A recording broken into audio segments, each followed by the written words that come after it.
E aí galera, sejam muito bem-vindos a mais este analisador. Hoje sim, falando de Eternos efetivamente.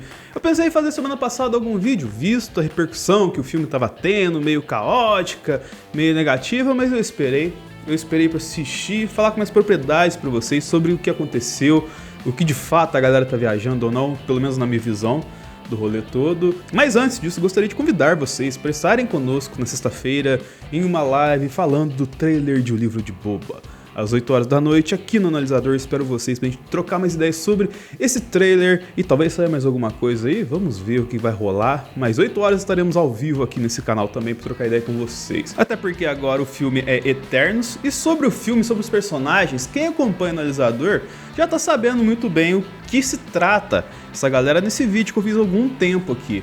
E o background dos personagens, felizmente, é um dos primeiros pontos positivos que eu vejo do filme, foram bem respeitados. Tipo, a característica básica dos quadrinhos está nos personagens aqui. A Sprite é eterna com uma perspectiva de criança e sofre bastante por ter essa perspectiva de criança quando as pessoas olham para ela, apesar de ela ser uma criatura que vive eternamente no rolê, e ela se aflige muito com isso, e ela sofre com isso, e tanto que os pranks que ela pratica com o poder dela são muito ligados a ela querer ser alguém além do que ela é. O Kingo é o personagem cota MCU aqui, que ele é o cara do show-off, assim, né? Ele gosta de uma pancadaria e tal, mas de fazer uma graça também.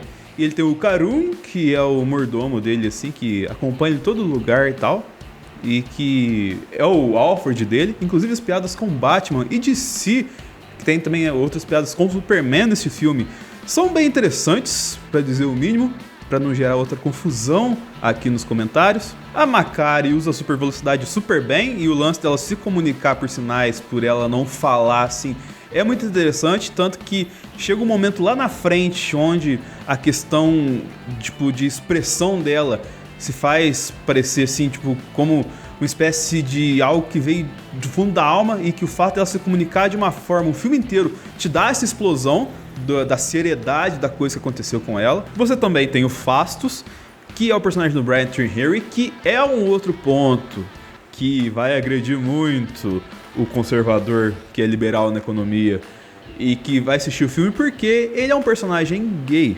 Mas isso não interfere em nada na história, porque ele tem um papel genial e que ajuda a gente a entender um pouquinho do rolê todo ali, da história, da influência dos Eternos em cima dos humanos. Porque ele é o engenheiro da história.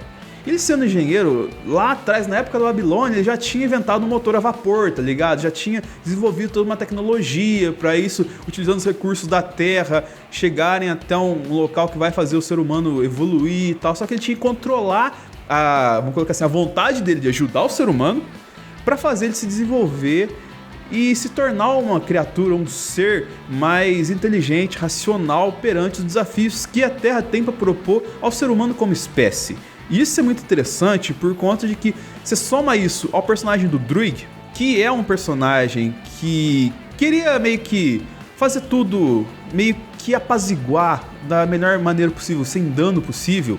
Isso gera o primeiro conflito do grupo, porque ele meio que controlava as pessoas para isso, ele controlava as pessoas para não ter o trabalho lá na frente. E isso acabou gerando o primeiro estresse entre eles ali e meio que a primeira cisão dele se deslocando no grupo de Eternos. O Gilgamesh, assim como nos quadrinhos, tem uma questão de ser um cara forte pra caramba, ele é o cara do Utapa um Tombo.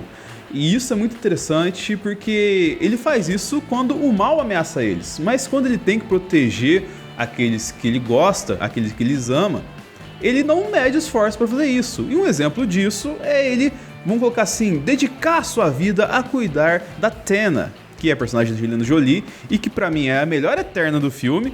E fica aqui a minha crítica assim, ao filme de que teve pouca Tena, pouca Angelina Jolie no filme, porque a figura dela construída ali é muito interessante, tá ligado?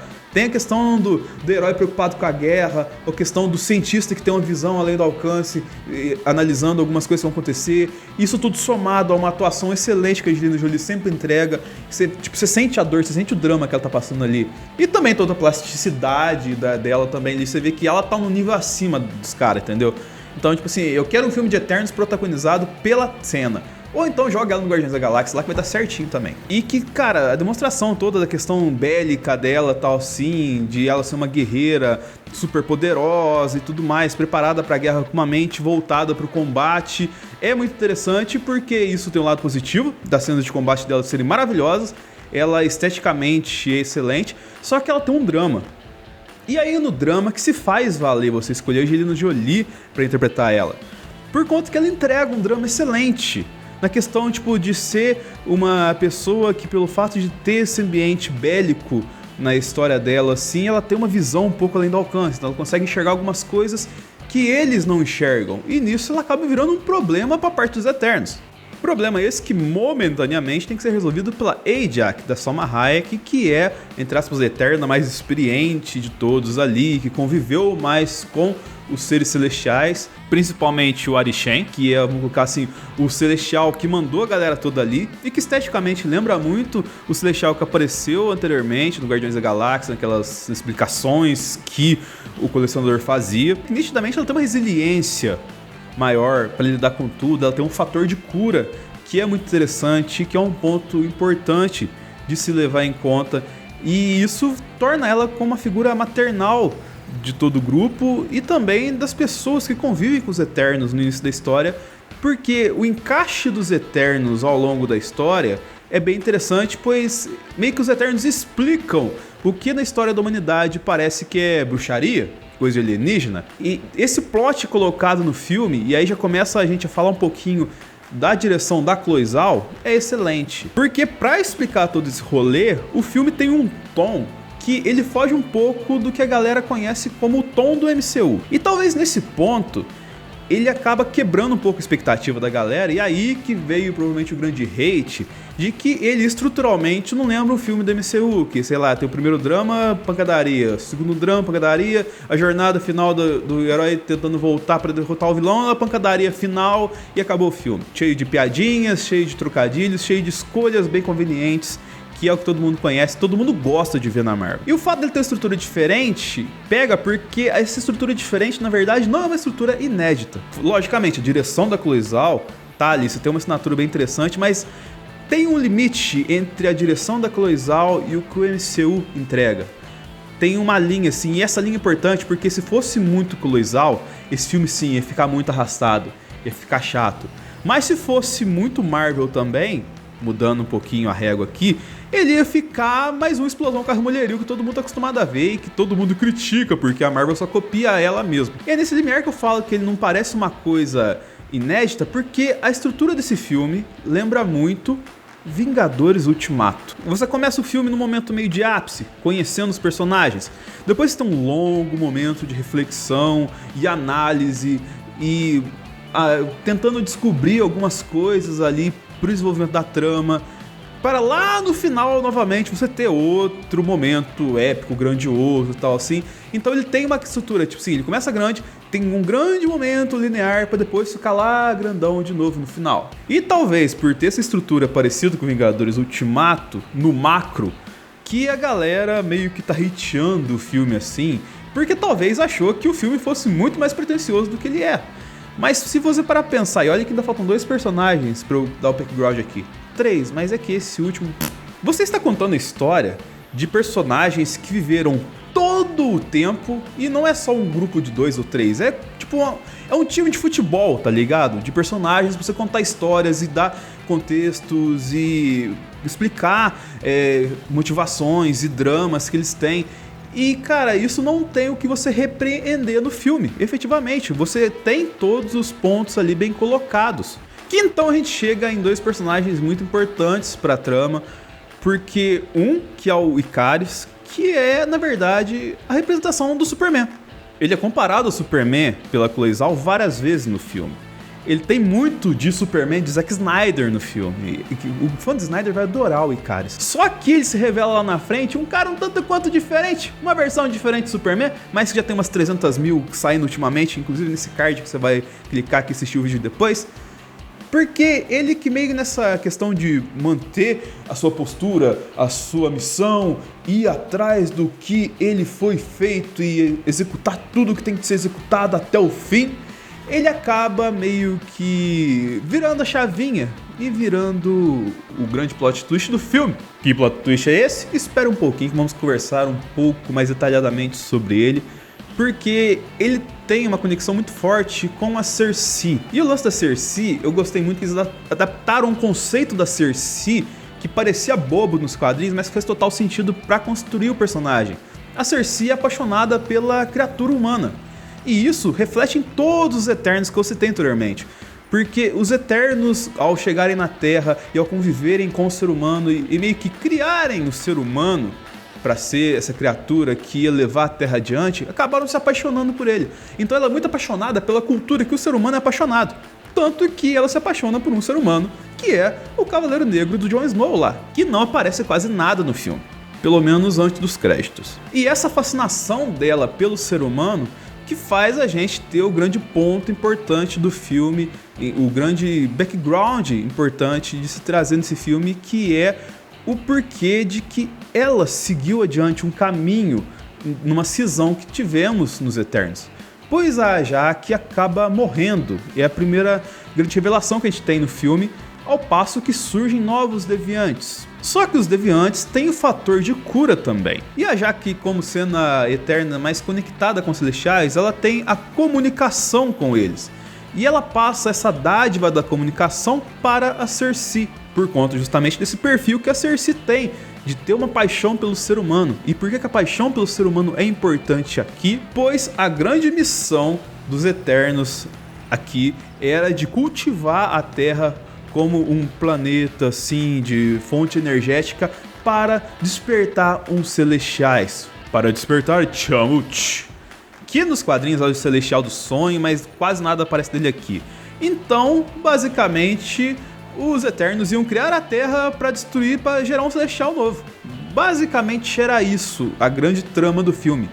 Só que ela foca muito em contar ela, tanto a trama quanto a Chloe Zhao, esses backgrounds de personagens, para você entender por que isso não conversa mais com os Eternos que a gente conhece no filme. Menos com o Ikaris, que é a grande chavinha que muda aqui, porque ele sim quer seguir até o final com toda a jornada para que Tiamut desperte e os Eternos possam se deslocar para outro planeta e seguirem suas eternas vidas ad infinito. E é aí que mora a grande questão de Eternos, e que, se você não gostou de assistir, eu peço que dê uma segunda chance pro filme, porque ele traz uma discussão muito interessante, traz uma proposta que de fato foge muito a Marvel, que é um filme para adultos. Eternos, ele traz a todo momento, em todas as reflexões, todos os dramas de personagens, reflexões dos nossos dias atuais, reflexões de problemas que a Terra tem, reflexões de problemas que a gente está enfrentando. O Tiamut a gente pode enxergar como uma analogia ao nosso aquecimento global, por exemplo. A gente está criando uma matriz energética para explodir uma bomba lá na frente, que a vida humana vai ser praticamente impossível de acontecer, inevitável de acontecer uma hecatombe semelhante, por exemplo, ao que aconteceu com Thanos, ao ele dar o blip e dizimar metade do planeta. E esse blip é uma questão de que a Jaqen usa para provar de como que o ser humano é importante para o universo, por conta de que o Thanos deu blip e dizimou metade do universo todo. E no universo todo, a única criatura que conseguiu pensar ou então se preocupar em trazer tudo de volta ao equilíbrio foi Tony Stark. Estamos seguros, a América está segura. Eu consegui, eu privatizei a paz mundial. Sessão suspensa. Sessão suspensa por hoje. O senhor é encantador. Brincadeira. Foi o ser humano. Então, de todos os seres do universo, o único que se preocupou em trazer o equilíbrio de volta para o universo foi o ser humano. E é por isso que ele vale a pena. Talvez isso seja uma questão um tanto quanto, vamos colocar assim, eufemista da gente, porque a gente não conhece, nem sabe se tem uma vida inteligente fora da Terra, mas a gente está valorizando a única vida que a gente conhece que raciocina minimamente, que é do ser humano. Então, por que não valorizá-la de verdade? E fazendo isso, você faz o quê? Você faz uma comunhão, você faz uma leitura muito bem objetiva do que as pessoas importam na vida da gente ou não, qual que é o papel da socialização. Tudo isso é conectado com os Eternos, no modo que eles ensinam as pessoas a fazerem as coisas, como eles cuidam de certos pontos bizarros da história, os arrependimentos que eles têm, como por exemplo o Phastos se afastar da raça humana por conta do que aconteceu em Hiroshima e Nagasaki. Eternos viaja por vários pontos da nossa civilização. E isso é muito interessante, a reflexão. Porque no fim das contas, Eternos é um filme que você assiste, mas você tem uma segunda camada de reflexão ali. E eu acho que é isso que o cara que vai criticar o Eternos não tá acostumado. Ele tá só acostumado com a primeira camada, que ele quer ver o pipocão ali, e se tem pipocão igual ele reclama, mas se não tem pipocão ele reclama também, igual você viu aqui. Então, tipo assim, Eternos é um filme que cabe uma segunda leitura. E é esse ponto que eu acho interessante. Tem os problemas de MCU, logicamente ele é um filme da Marvel, então um CG esquisito ali, tem uma piada forçada ali, tem uma trilha esquisitíssima em outro ponto ali, tem uma trilha que funciona interessante em outro ponto também. Ou seja, os defeitos e características da Marvel tem, só que tem um subtexto muito legal aqui. Um subtexto que talvez não foi tão claro, nunca foi tão claro na história do MCU, e isso deve ser valorizado sim. E que é uma questão que eu sempre falo que a Marvel está fazendo agora no seu universo cinematográfico. Ela conseguiu chegar num ponto alto, a ponto que ela tem espaço para experimentar nessas coisas. E esses experimentos que são ligados aos pós-créditos do MCU, que eu vou falar daqui a pouquinho, os pós-créditos de Eternos, que são importantes ao MCU, corrigindo aqui. Porque agora eu vou pedir mais uma vez para você, se você assistiu até aqui, curtir, compartilhar, favoritar, sinalizar e se inscrever no analisador, que é muito importante pra gente continuar trocando essa ideia com vocês aqui, de Eterno, acertando o termo agora. E também convido vocês a amanhã estarem conosco na live, ou hoje, eu não sei quando vai sair esse vídeo, às 8 horas da noite, falando do trailer de O Livro de Boba.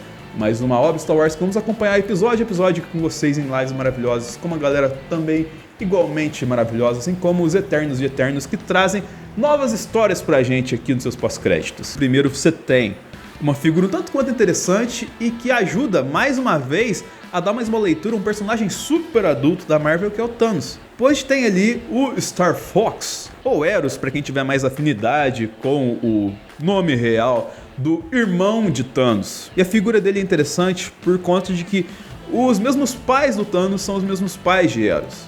Só que, no universo do MCU, a gente já tem estabelecido que o Thanos virou um titã louco e o Eros virou um Eterno. Ou seja, já tem mais uma proposta, assim, mais uma questão para colocar em cima do Thanos de por que ele virou um titã louco, por que ele quis matar tudo e quis trazer um equilíbrio. Porque ele não conseguiu ser, ou ele não foi postulante a uma figura ad eterno como todas as figuras que a gente viu no filme, e principalmente como ao seu irmão e ao seu pai, ou talvez aos seus pais. E isso eu contei nesse vídeo que eu já mencionei aqui sobre Eternos, porque que é importante isso. Mas esse cara é importante porque ele vem falando que, ó, deu ruim também para outras figuras de Eternos aqui, inclusive as que vocês conhecem e que ficaram na Terra, pois uma parte dos Eternos fica na Terra depois do filme, e uma parte dos Eternos voa em busca de um novo destino na galáxia. E essa reflexão é muito importante porque os Eternos fugiram dos planos dos Celestiais.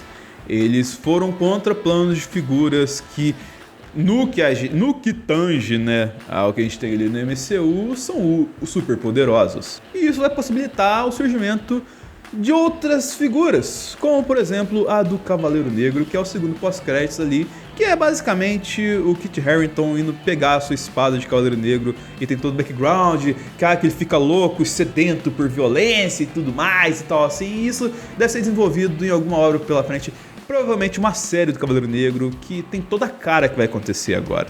Enfim, é isso aí, espero ter gostado do vídeo, espero que gostem de Eternos assim como eu gostei também. Logicamente não é o melhor filme da MCU, mas é um filme interessante para o futuro experimental do MCU que há tanto tempo eu comento nesse canal aqui. Então é isso aí, espero ter gostado do vídeo, curta, compartilhe, favorite, se inscreva e até o próximo analisador.